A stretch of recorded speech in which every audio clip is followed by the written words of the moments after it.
Hello everyone, welcome to Akin to Martial Arts. I am the Martial Kin, and today we're going to be looking at the Home of Sumo, a video by Sumo Primetime, channel all about sumo, obviously.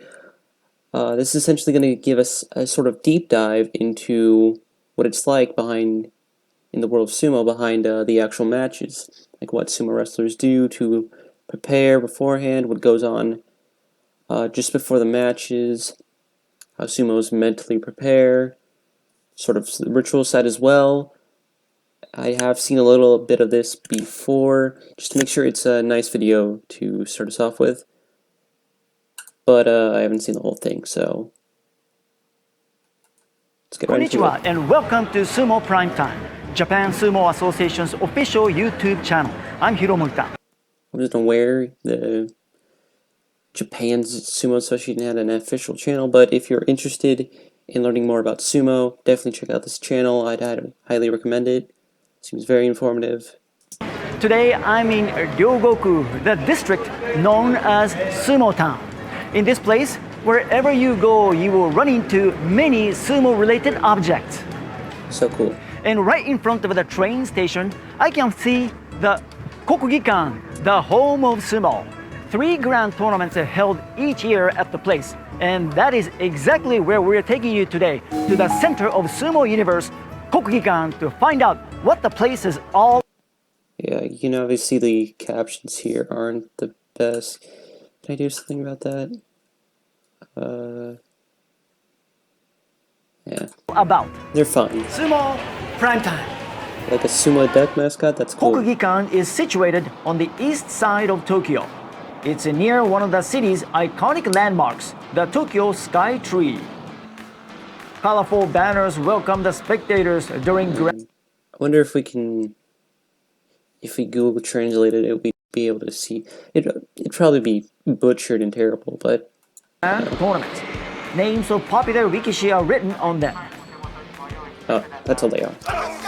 His name's are Rikishi. Which, for those of you who don't know, Rikishi are top-level sumo. There's essentially a tier list of the level of sumo, and Rikishi are like at the very top, so very important in the world of sumo. Very difficult, takes a life of dedication, essentially, and it's very accomplished. 1985, Kokugikan has been home to countless unforgettable matches. The suspended roof above the dohyo is a reminder that in the old days, the sumo matches were held at shrines. So for those of you who don't know, sumo is a very ritualistic sort of event. They used to do sumo to wish for great harvest, pray to the gods and all that, and make sure they're protected spiritually, of course. It's part of the rituals. The tassels hang from each corner of the suspended roof. They represent 4 gods of seasons. Yobidashi decorates the roof with the tassels before each tournament. Alright, let's see how things are on the upper deck.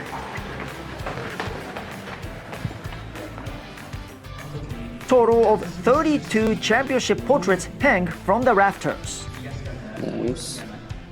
Very historically 3 times a year, adept. 2 oldest portraits are removed and are replaced by the 2 newest. That seems fair. Though I do have to wonder, what if like one of these people does like something awful? Like, you gotta wonder if maybe if a sumo wrestler does like a crime or something, would they replace it?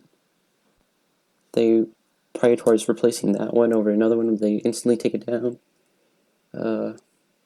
It's interesting to think about. I'm at the upper deck of the Kokugikan in the back row, but I can see everything so clearly. So wherever you sit in the Kokugikan, you get a great view of the action. Wonderful. Although these guys, the sumo wrestlers, fall a lot off stage. It's a very impactful fall. You're fighting on stage and trying to maintain your balance while being pushed off. And people have gotten crushed by a sumo wrestler, so I would not want to be up in front. Like, it's usually a very good thing, but no, you might get crushed under the weight of a sumo wrestler, which I can't imagine is pleasant. Sumo Prime Time. Once you step inside the Kokugikan, you feel as Oh, this is so interesting. Right, so these guys obviously aren't as big, so I guess sumo didn't always have weight restrictions. Let's see if they talk about this. though you've been transported back in time to the Edo period, which is roughly about 200 years ago. Now this is the tea house street.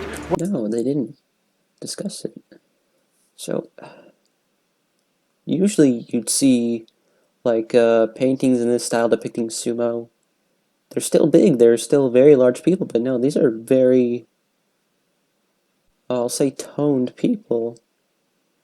Smaller than normal sumo wrestlers. That's interesting. Did they... Might be something to look into. You've been transported. Guide the customers to their seat. Edo period. Because you see, these people, they look very different. Was that not a sumo match? Was that like a karate match or something? It happened like during this?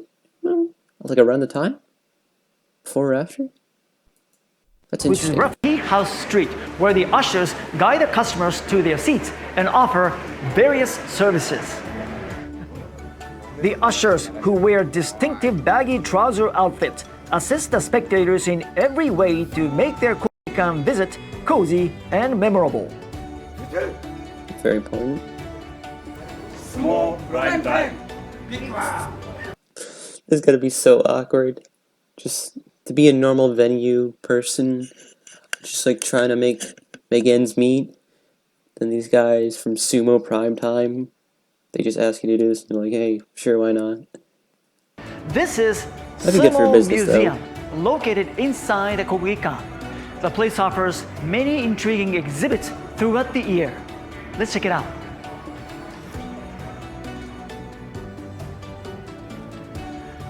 Do you know who this is?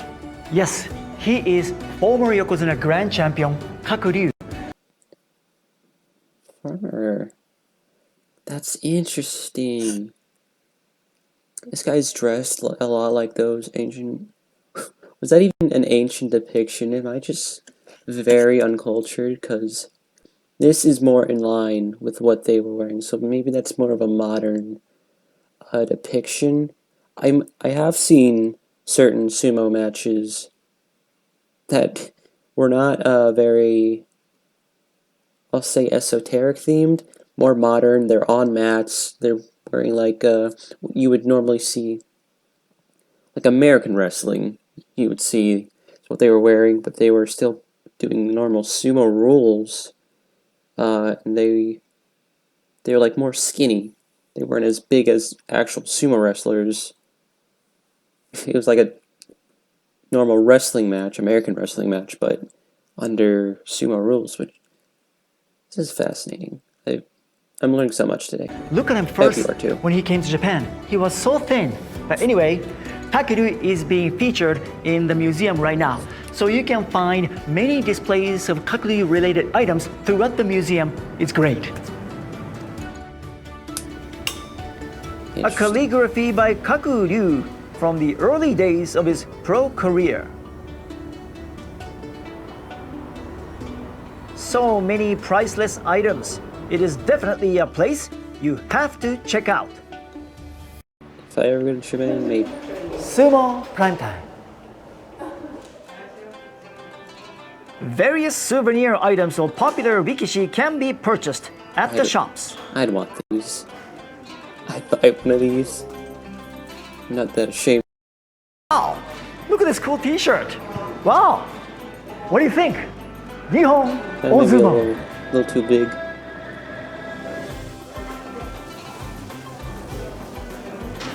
Stable masters are active in producing and selling the souvenirs. Stable masters? They're not just like called store The clerks or something? 62nd Yokozuna Grand Champion Onokuni knows the right way to treat the fans. He makes sure The they have fans? the time of their lives. Sumo Prime Time. During a grand tournament, the basement banquet hall is used as a dining room for the fans to enjoy chanko nare hot pot stew. Man, I've always Fans form a long queue try. to get a taste of I was wanting to try like Japanese stew. I don't get the chance to try a lot of Japanese food, so whenever I do, it's a big honor because I love how Japanese food looks. Whenever I do eat it, I love the way it tastes. Japanese food is like a delicacy compared to American cuisine. the sumo stew. It's like an art form in and of itself. Needless to say, it's so tasty.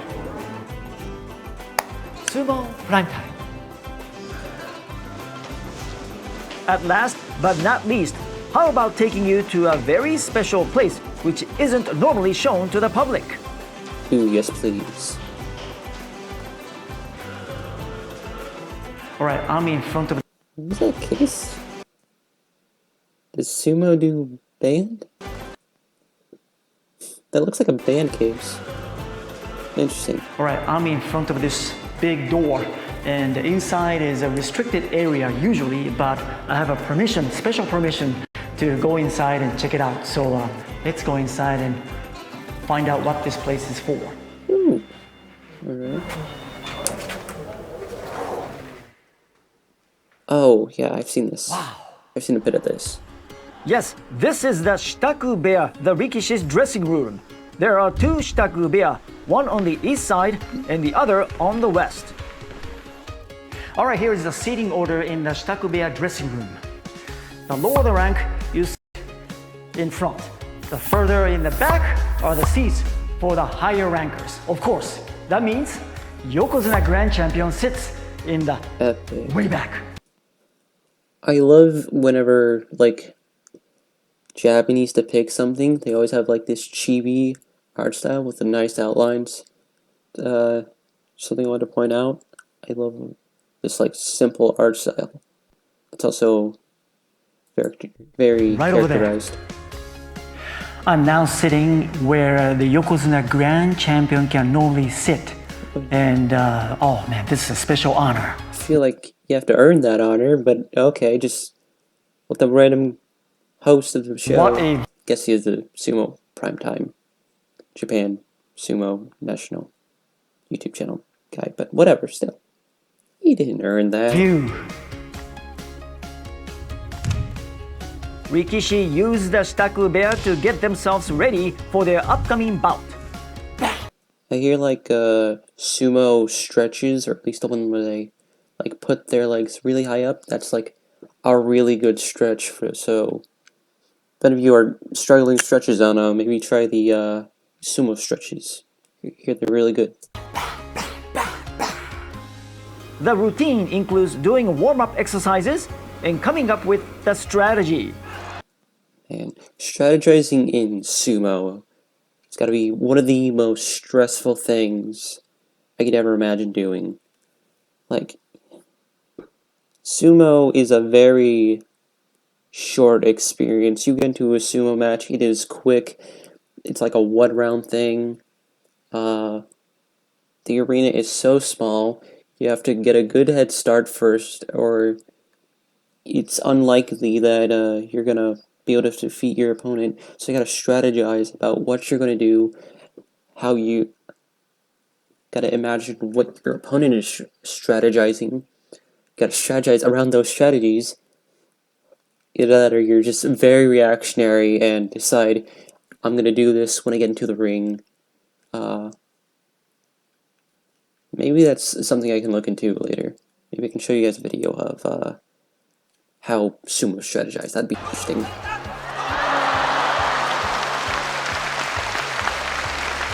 If you like freeze up during one of these matches, it is. You're gonna be hating yourself tomorrow. And when the match is over, they return to the Shitaku Bear to clean the body before they head home. Alright, Let's now take a peek inside the shower room. Spacious. Wow! Look at the bathtub! It's so big and it's so deep! Man, I think I can swim in this thing! Something I really noticed about, like, Japanese culture, or just, like, Japanese when it comes to media, they like to over-accentuate things a lot. Like, it's a very big thing that media has picked up on, how Japanese during, like, TV and videos, they, like, over-accentuate things and just go, like, really wide with the vocals, or just, like, elongate what they're saying, which I usually hate, but for some reason when it appears on Japanese shows, I just find it a little charming. Wow, it's almost like a swimming pool! Yeah, I don't know about that. Sumo Prime Time. Alright, we hope you enjoyed our Kokugikan tour. I really For did. sumo fans, this is the center of sumo universe, where not only they can watch live sumo matches, but also That's what I can was learn almost talking everything about. about sumo, especially how it is operated during grand tournaments. I really hope to see you at the Kokugikan someday, so please visit Japan and come to the home of sumo, Kokugikan in Tokyo. Hey, thanks for watching. For sumo fans, this is the center of sumo universe, where not only Wonderful video. See, that was what I was talking about. You're gonna get crushed if you're sitting up front, so a little callback to what I was talking about before. But anyways, this was a wonderful video. If you'd like to watch it in your own time, I will link it in the description. I think we learned a lot of amazing information. Definitely a wonderful insight behind the business side of how sumo works, and a little bit of the spiritual side. How sumo get to prepare before their matches. Yeah. Covered that. I really hope you enjoyed. I really hope you learned something, especially. And yeah, that's all I can really say. If you were hoping to learn more about martial arts, I have created some playlists that feature videos from other channels that sort of go into a little detail about different martial arts. I've got things from boxing to karate, Muay Thai, to something more obscure like combat shooting, medieval MMA, Hung Gar. If you're into that, check out the playlist I have. And yeah, that'll be all for now. Thank you so much for watching, and remember to stay interested in martial arts.